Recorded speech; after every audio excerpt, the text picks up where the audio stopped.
নমস্কার বন্ধুরা, গল্পের আসরে আপনাদের সবাইকে স্বাগত।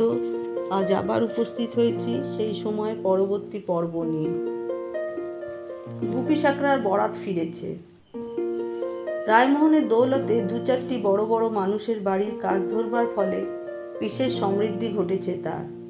আর সে আগেকার মতন সন্ধেবেলা দুগ্গা পিদিম জ্বালিয়ে একা একা হাঁপড় চালায় না। এখন তার দোকানে 5-6 জন কর্মচারী খাটাখাটনি করে। সে নিচে উঁচু জাজিমের উপর বসে আরামে গড়গড়া টানে। ধনবৃদ্ধির সঙ্গে সঙ্গে তার শরীরে মেদবৃদ্ধিও হয়ে চলেছে সমান তালে। মুখমণ্ডলে দেখা দিয়েছে বেশ একটা তেল চুপচুপে ভাব। সমাজে মান বাড়াবার জন্য গুপি এখন রামবাগানে একটি পশ্চিমা মেয়ে মানুষ রেখেছে। অনেকদিন পর রায়মোহন এলো তার দোকানে। দীর্ঘকায় রায়মোহনের এখন আর ছাতে মাথা টুকে যাবার ভয় নেই, কারণ গুপি তার পুরনো দোকানঘর ভেঙে নতুন পাকা বাড়ি বানিয়েছে। দেয়ালজোড়া বেলজিয়ান আরসি, সামনে লোহার গেট। রায়মোহন সাধারণত আসে দোকান বন্ধ হবার মুখটায়, যখন আর খদ্দের পাতি থাকে না। আজও গুপি সাকরা যখন তার কর্মচারীদের বিদায় করছে, সেই সময় সে এসে উপস্থিত হলো। গুপি তাকে খাতির দেখাবার জন্য দাঁড়িয়ে উঠে হৈ হৈ করে বলল, আসুন আসুন ঘোষাল মশাই, আসতে আজ্ঞা হোক, বসতে আজ্ঞা হোক। ওরে পান নিয়ে আয়, গড়গড়া নিয়ে আয়। ঘোষাল মশাই জুতো জোড়া ওপাশে রেখে দে। রায়মোহন জাজিমের উপর বাবু হয়ে বসে একটি বেশ বড় রকমের উদ্গার তুলে বলল, এক ঘটি জল খাওয়া তো বাপ, ঘি খেতে খেতে বায়ুরোগ ধরে গেল। গুপির আদেশে এক ছোকরা কর্মচারী এক কাঁসার ঘটি ভর্তি জল নিয়ে এলো। আলগোছে রায়মোহন তার জলটুকু শেষ করে ফেলে আরেকটি উদ্গার তুলে তৃপ্তির সঙ্গে বলল, আহ। গুপি জিজ্ঞেস করল, কোথায় এত ঘি খেলে ঘোষাল মশাই? রায়মোহন বলল, আর বলিস কেন, এক একজন বড় মানুষ মরে আর তাদের সাধ্য খেতে খেতে আমাদের পেটের ব্যামো ধরে যায়। গুপি বলল, আপনারও আহারে অরুচি, এ যে দেখছি অগ্নিরও অগ্নিমান্দ। বয়স হলো রে গুপি, আর তেমন খাওয়ার ঢক নেই। তা কাজ ছেড়াতে এত খেলেন কেন? রামকমল সিংহীর ছেড়াতে তোর নেমন্তন্ন হয়নি? হ্যাঁ, তা তো হয়েছে। আমি ভাবলুম বুঝি আবার কেউ মারা গেল। রামকমল সিংহী মারা যাওয়ায় মনে বড় দাগা পেয়েছি রে। বড় দিলদার মানুষ ছিল, এমনটি আর হবে না। হা হা, সে কথা আর বলতে। মহাদেব তুল্য লোক, কোনো দিন দর কষাকষি করেননি। ভালো মালের কদর বুঝতেন। যেন একটি নক্ষত্র খসে গেল। তা যা বলেছিস, কারু কাছে কখনো হাত পাতেনি রামকমল সিংহী। সব সময় উপুর হস্ত। তাতেও অগাধ সম্পত্তি রেখে গেছেন। আর দেশের কি হালচাল বলুন ঘোষাল মশাই? বড় খারাপ রে, বড় খারাপ। মানি মানি লোকেরা চলে যাচ্ছে। এখন যত চ্যাংড়াদের উৎপাত। যার ধর্ম আর কিচ্ছু রইল না, দেশটা রসাতলে যাবে এবার। আমাদের মহল্লাতেও এক কালেজি ছোকরা গত পরশু কেরেস্তান হয়েছে। এভাবে যদি ভদ্রঘরের ছেলেরা কেরেস্তান হয়ে যায়। আরে কেরেস্তান হবে, সেটা আশ্চর্য কিছু নয়। হাজার হোক রাজার জাত, যদি জোর করে নিজের পাতে ঝোল টানে, তাতে করার কিছু নেই। কিন্তু হিঁদুরাই যে হিঁদুদের ইয়েতে হুড়কো দিচ্ছে। পিরিলি বামুনরাই দেশটা সর্বনাশ করে দিল। দ্বারকানাথ ঠাকুর বিদেশে বেঘরে মলো, শুনলাম নাকি তার শবদাহ পর্যন্ত হয়নি। বিলেতের মাটির নিচে পুঁতে রেখেছে, তার উপর দিয়ে ম্লেচ্ছ সাহেবরা হেঁটে চলে বেড়াচ্ছে। ভাব একবার কাণ্ডটা। অত বড় মানি লোক মরার পর ছেলের হাতে মুখে আগুনটা পর্যন্ত পেলে না। দেবেন ঠাকুর তো বাপের সাধ্যটাও করল না। ছি ছি ছি ছি। তারপর দেবেন ঠাকুর এখন চেলা চামুন্ডা নিয়ে চারিদিকে হামলে বেড়াচ্ছে। বলছে আমাদের ঠাকুর দেবতা কিছু নেই, বেদ নাকি চারালেও শুনতে পারে। ছি ছি ছি। বামুন কায়েত সুদ্দূর গা ঘেঁষাঘেঁষি করে পংক্তি ভোজনে বসে। ছি ছি ছি ছি। আজ এই দুপুরে কি দেখে এলাম জানিস? পটলডাঙ্গার মোড়ে একটা ছোড়া, কালে যে পরে ছোড়াই মনে হলো, সে বিস্কুট খাচ্ছে। বিস্কুট কি? বিস্কুট জানিস না?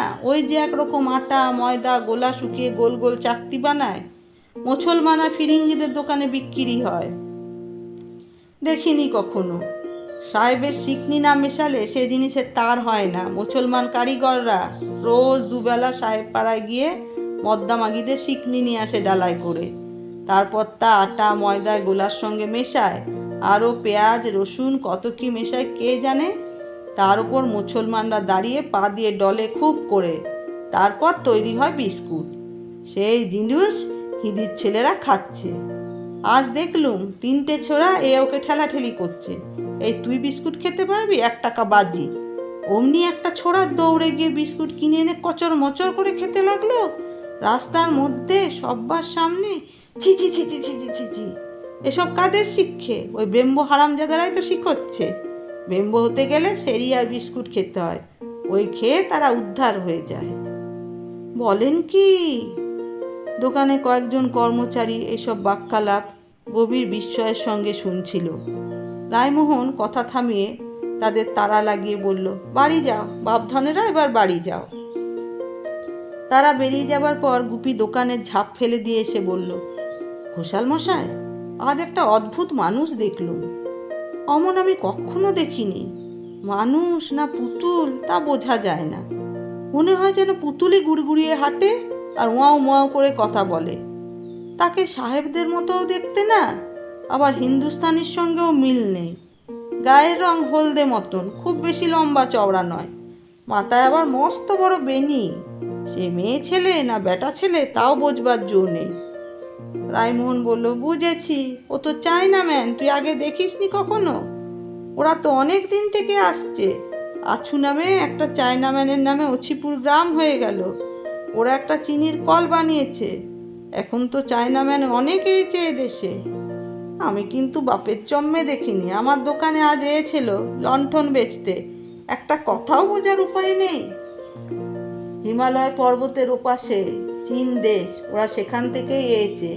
সে দেশের মাগি মদ্দা সব দেখতে একরকম, সবাইকে দেখতে একরকম, ঠিক যেন যমজ। দেশ শুদ্ধ লোক সব যমজ। কি সব্বনেশে দেশ রে বাবা! তা ওরা হিমালয় পাহাড় ডিঙিয়ে এলো কি করে? পাহাড় ডিঙিয়ে কি আর আসা যায়? হিমালয় পাহাড় ডিঙানো মানুষের সাধ্যি নেই। বাবা মহাদেবের চেলারা সে জায়গা সর্বক্ষণ পাহারা দিচ্ছে। ওরা এসেছে জাহাজে, রুস্তমজিদের জাহাজ চলে যে চীন দেশ পর্যন্ত।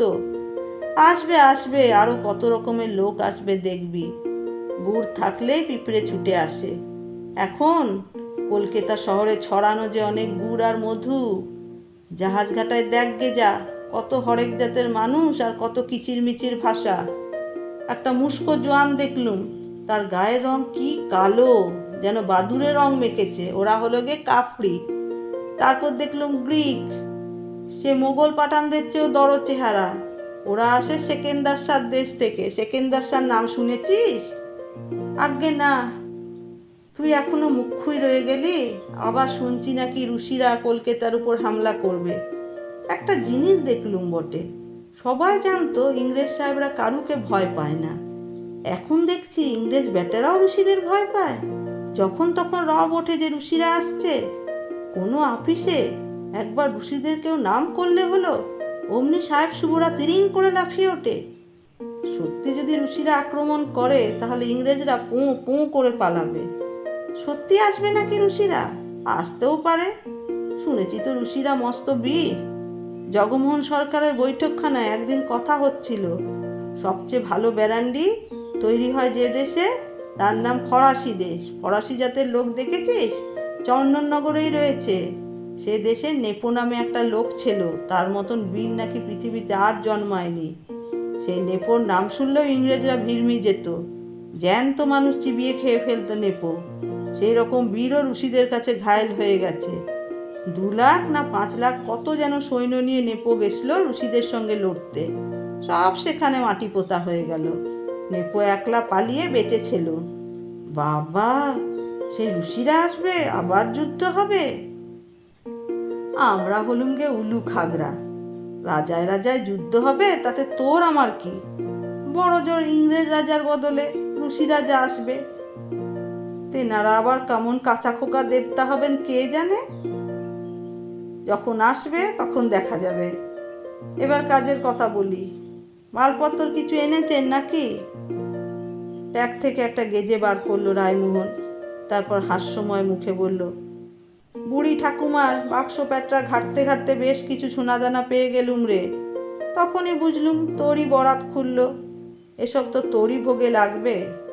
গুপিও হেসে বলল, আপনার ঠাকুমার যে দেখছি অক্ষয় ধন, এর আগেও তো তেনার প্যাটরা ঘাঁটতে ঘাঁটতে অনেক কিছু বেরিয়েছে না? কত বড় বাড়ির মেয়ে ছিলেন তিনি, হাত ঘুরলেই সোনাদানা ঝরে পড়তো আর হাসলেই মুক্ত। সেসব ছিল তার বয়সকালে, আমি তো চোখে দেখিনি, শুনেছি শুধু। রায়মোহনের গেজে থেকে বেরোলো এক ছোড়া হার আর দুটি আংটি। গুপি বলল, চেনা চেনা লাগে যেন, এ হার ছড়া মনে হচ্ছে যেন আমিই বানিয়েছি। রায়মোহন কৃত্রিম ধমক দিয়ে বলে উঠল, চোখের মাথা খেয়েছিস নাকি? আমার ঠাকুমার হাত তুই কি করে বানাবি রে বেটা? আজকালকার মতন ফিনফিনে নয়, সেকেলে জিনিস, এসবের চেকনাই আলাদা। যাই বলুন ঘোষাল মশাই, হাতে নিলেই যেন মনে হচ্ছে আমার নিজের হাতের কাজ। এক হতে পারে তো ঠাকুরদা বানিয়েছিল। আমার ঠাকুমার জিনিস তো ঠাকুরদা বানাবে, তাতে তো আশ্চর্য কিছু নেই। সেই জন্যই তো চেনা চেনা লাগছে। সেটা একটা কথা বটে। আর এই আংটির পাথরটা পামাস্টোন কোম্পানি বাজারে ছেড়েছে এই 2 বছর। আরে পামাস্টোন কোম্পানিরও তো ঠাকুরদা কোম্পানি ছিল না? সে আমলে কি লোকে আংটিতে পাথর বসাতো না? নে নে, তোর অত কথায় কাজ কি? ওজন কর। যথারীতি এই প্রকার কৌতুক ও দর কষাকষি চলল কিছুক্ষণ। দাম বেশ ভালোই পাওয়া গেছে। নগদ টাকা গুনে নিয়ে পুনরায় সেই গেজেতে ভরে ট্যাকে গুজল রায়মোহন। তারপর দুজনে একই সঙ্গে বেরোলো দোকান থেকে। গুপির অনুরোধে রায়মোহন তার সঙ্গে চলল রামবাগানে। গুপির ভাড়া করা রমণীটিকে সে একবার দেখে আসবে। রায়মোহন সাতঘাটের জল খাওয়া মানুষ, তার মতামতের যথেষ্ট গুরুত্ব আছে। রাতের বেলা ডুলি পালকি সহজে পাওয়া যায় না। এক ঘোড়ার কেরাঞ্চি গাড়িগুলো এই সময় বড় গুমর দেখায়। খদ্দের ডাকাডাকি করলেও সে গাড়ির গাড়োয়ান মুখ ফিরিয়ে চলে যায়। অনেক চেষ্টায় সেরকম একটি গাড়ি জোগাড় করা গেল। রামবাগান পাড়া সারাদিন ঘুমিয়ে থাকে। সন্ধ্যের পরই এখানে আসল রমরমা। সব বাড়িতে বাড়িতে আলো, হারমোনিয়াম আর ঘুঙুরের সুমিষ্ট ধ্বনিতে বাতাস মদির। গুপি শাকরা যে বাড়িতে ঢুকলো সে বাড়ির সামনে খোলা নর্দমার পাশে একটি মাতাল অজ্ঞান হয়ে পড়ে আছে। তার ঠোঁটের কাছে ভন ভন করছে মাছি। পথ দিয়ে লোকজন আসছে যাচ্ছে, কেউ ভ্রুক্ষেপও করছে না ওর দিকে। গুপি আর রায়মোহনও উঠে গেল ওপরে। 3 তলায় থাকে গুপির সেই স্ত্রীলোকটি। কিছুকাল আগে ওই স্ত্রীলোকটির নাম ছিল ছুন্নি বিবি, এখন নাম নিয়েছে পদ্মবালা। বেশ মোটাসোটা চেহারা, গুপির সঙ্গে মানিয়েছে ভালোই। রায়মোহন সেখানে বসে কয়েক পাত্র ব্র্যান্ডি পান করলো ও পদ্মবালার দুখানে গান শুনল। পদ্মবালার কণ্ঠস্বরের সঙ্গে কালীঘাটের হাড়িকাঠে মাথা দেওয়া বলির পাঁঠার শেষ আওয়াজের অনায়াসেই তুলনা দেওয়া যায়। রায়মোহন গান শুনতে শুনতে মুচকি মুচকি হাসতে লাগলো। তার চলাফেরা খানদানি ঘরের বড় বড় মানুষদের সঙ্গে। দামি দামি মেয়ে মানুষ দেখা তার অভ্যেস। এইসব বুচি পাঁচি ধরনের বারঙ্গনা দেশে ধর্তব্যের মধ্যে আনে না। গুপি শাকরার হাতে অনেক কাঁচা টাকা এলেও কৃপণ স্বভাবটি তো যায়নি, সুতরাং তার নজর আর এর থেকে কত উঁচুতে উঠবে। তবু রায়মোহন গুপির দিকে চোখ টিপে ইশারায় জানালো, সরেশ মাল, চালিয়ে যা। অর্ধ সমাপ্ত ব্র্যান্ডির বোতলটি বগলের তলায় লুকিয়ে রায়মোহন উঠে পড়ল। আর বেশিক্ষণ এখানে বসলে আরও গান শুনতে হবে, তাহলে সে মারা পড়বে। আর যাই থাক না থাক, রায়মোহনের সঙ্গীত রুচি সত্যিই উঁচু। রায়মোহন যখন বাড়ি থেকে বেরিয়ে এলো তখনও সেই মাতালটি ঠিক একইভাবে পড়ে আছে নর্দমার ধারে। মাঝে মাঝে বুঁ বুঁ শব্দ করছে মুখ দিয়ে। মালকোচা মারা ধুতি আর বেনিয়ান পরা, বছর 25 বয়স। দেখলে মনে হয় ভদ্র ঘরের মানুষ। রায়মোহন লোকটিকে দেখে থমকে দাঁড়ালো। নতুন কিছু ব্যাপার নয়, এরকম রোজই দেখা যায় 2-1জনকে। এদের সকলের ইতিহাস এক। ইয়ার বক্সি নিয়ে ফুর্তি করতে এসেছিল, টাকা কড়ি সব ফুরিয়ে যাওয়ায় সঙ্গীরা এই অবস্থায় ফেলে পালিয়েছে। যাদের নিজেদের টাকা নেই, যারা পরের পয়সায় ফুর্তি করে, তারা কিন্তু কখনো এমনভাবে চেতনা হারিয়ে পথের পাশে পড়ে থাকে না। রায়মোহন লোকটিকে টেনে তুলবার চেষ্টা করলো, কিন্তু অজ্ঞান মানুষ যেন দ্বিগুণ ভারী হয়ে যায়। রায়মোহন তখন লোকটির গালে চাপড়া মারতে মারতে বলল, এই এই ওঠ ওঠ। লোকটির তবু সার আসে না, বুঁ বুঁ শব্দ করে। রায়মোহনের টানাটানিতে যেন বিরক্ত হয়ে সে গড়িয়ে আরও নর্দমার দিকে যেতে চাইল। রায়মোহনের উদ্যম দেখে ইতিমধ্যে একটি ছোট ভিড় জমে গেল। কেউ রায়মোহনকে সাহায্য করতে এলো না। শহরে মানুষের সেরকম স্বভাব হয়, বরং নানান চুটকি টিপ্পুনি শোনা যেতে লাগলো। একজন বলল, বৃথা চেষ্টা মশাই। রায়মোহন তখন মুখ ঝুঁকিয়ে লোকটির কানে কানে বলল, এই আরেকটু মাল খাবি? তাতেই কাজ হলো। লোকটি এক হাত উঁচু করে আঙুলগুলো গেলাস ধরার ভঙ্গিতে রেখে বলল, দে মাল দে। রায়মোহন বোতলটি লোকটির হাতে না দিয়ে বলল, হাঁ কর। বাধ্য ছেলের মতো সে এমনি হাঁ করল। রায়মোহন গপ গপ করে বেশ খানিকটা ব্র্যান্ডি ঢেলে দিল তার মুখে। দারুণ বিষম খেয়ে লোকটি সঙ্গে সঙ্গে উঠে বসল। তারপর কোনো ক্রমে সামলে নিয়ে চোখ পেলে বলল, আমি কোথায়? রায়মোহন লোকটির কাঁধে হাত রেখে সস্নেহে বলল, চলো ভায়া, আমার সঙ্গে চলো, আমি তোমায় ঘরে পৌঁছে দেবো ক্ষণ। কাঁচা ব্র্যান্ডির তীব্র ঝাঁজে লোকটির চৈতন্য ফিরে এসেছে। সে উঠে দাঁড়াতে পারল এবং রায়মোহনের গায়ে ভর দিয়ে হাঁটতেও শুরু করল। ভিড় থেকে বেরিয়ে এসে খানিকটা হাঁটবার পর রায়মোহন জিজ্ঞেস করল, মশায়ের কোথায় থাকা হয়? এখন কোন দিকে যাওয়া হবে? লোকটি জড়িত স্বরে বলল, আমি এখন আরও মাল খাবো, কিন্তু আমার তো টাকা পয়সা নেই, টাকা কে দেবে? রায়মোহন বলল, মাল খাবে তো খাও না, আমি দিচ্ছি। লোকটি একবার বোতলটির দিকে আরেকবার রায়মোহনের মুখের দিকে চাইতে লাগলো। তারপর জিজ্ঞেস করলো, তুমি কে বাবা? দেবদূত? রায়মোহন বলল, দেবদূতই বটে, চেহারাখানা দেখছো না? লোকটি বোতলটি হাতে নিয়ে রীতিমতো বিস্ময়ের সঙ্গে বলল, খাবো? সত্যি খাবো? হ্যাঁ খাও। দাঁড়িয়ে দাঁড়িয়ে খাবো না বসে বসে? যা তোমার ইচ্ছে। আমি ভদ্রলোকের ছেলে, আমি তো দাঁড়িয়ে দাঁড়িয়ে মাল খাই না, তবে বসে বসেই খাও। কাছেই একটি গৃহের সদরের সিঁড়িতে গিয়ে বসে পড়ল লোকটি। বোতল থেকে একটি আরামের চুমুক দিয়ে রায়মোহনের উদ্দেশ্যে বলল, এসো দাদা, তোমার পায়ের ধুলো নেই। রায়মোহনও লোকটির পাশে বসে পড়ে বোতল থেকে একটু চুমুক লাগালো। তারপর জিজ্ঞেস করলো, নাম কি? Harachandra Samanta, your most obedient servant. Allow me to take the dust of your feet, sir. পেটে বিদ্যে আছে দেখছি। তা নর্দমার ধারে পড়েছিলে কেন? অমনভাবে থাকলে শেষ রাতের দিকে কুকুর শেয়ালে যে গায়ের মাংস খুবলে নিত। হরচন্দ্র উদাসীনভাবে বলল, তা নিত। বাড়ি কোথায়? বাড়ি? আমার বাড়ি নেই, কেউ নেই। আমারই মতন অবস্থা দেখছি প্রায়।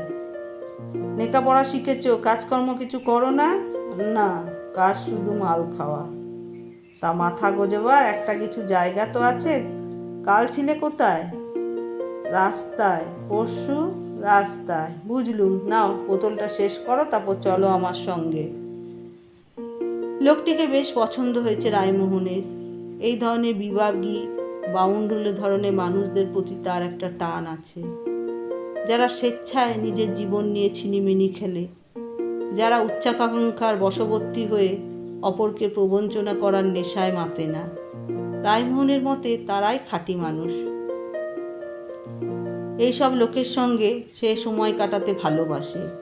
এর আগেও সে রাস্তা থেকে এমন লোক কুড়িয়ে নিয়েছে। এত রাতে আর গাড়ি পাবার আশা নেই। লোকটিকে নিয়ে হাঁটতে শুরু করলো রায়মোহন। হরচন্দ্র মাঝে মাঝে টাল খেয়ে পড়ে যাওয়ার উপক্রম হলে রায়মোহন তার কাঁধ ধরে ফেলছে। এইভাবে বউবাজারে পৌঁছাতে ঘণ্টাখানেক লেগে গেল। রায়মোহন সেই যে হীরেমণির বাড়িতে আস্তানা গেড়েছিল, সে আর জায়গা ছাড়েনি। বেশ কিছুকাল কঠিন রোগভোগের পর হীরেমণি আস্তে আস্তে সেরে উঠেছে, ফিরে পেয়েছে আগেকার রূপ, আবার সে পূর্ব পেশায় ফিরে গেছে। হীরেমণি যখন বাবুদের মনোরঞ্জনের জন্য ব্যস্ত থাকে, তখন রায়মোহন হীরেমণির ছেলে চন্দ্রনাথের দেখাশুনো করে। চন্দ্রনাথকে সে যদিও দত্তক নিয়েছে, কিন্তু ও ছেলে কখনো তাকে বাবা বলে ডাকে না। এ ব্যাপারে হীরেমণির কঠিন নিষেধ আছে। কেন যে হীরেমণির এই জেদ, তা রায়মোহন কিছুতেই বোঝে না। হিরেমণি চন্দ্রনাথের পিতৃ পরিচয় জানাবে না, আবার রায়মোহনকেও পিতৃত্বের অধিকার দেবে না। চন্দ্রনাথ তাকে বলে রায় দাদা। বাড়ির সামনে দাঁড়িয়ে আছে একটি বেশ জমকালো চেহারার জুড়ি গাড়ি।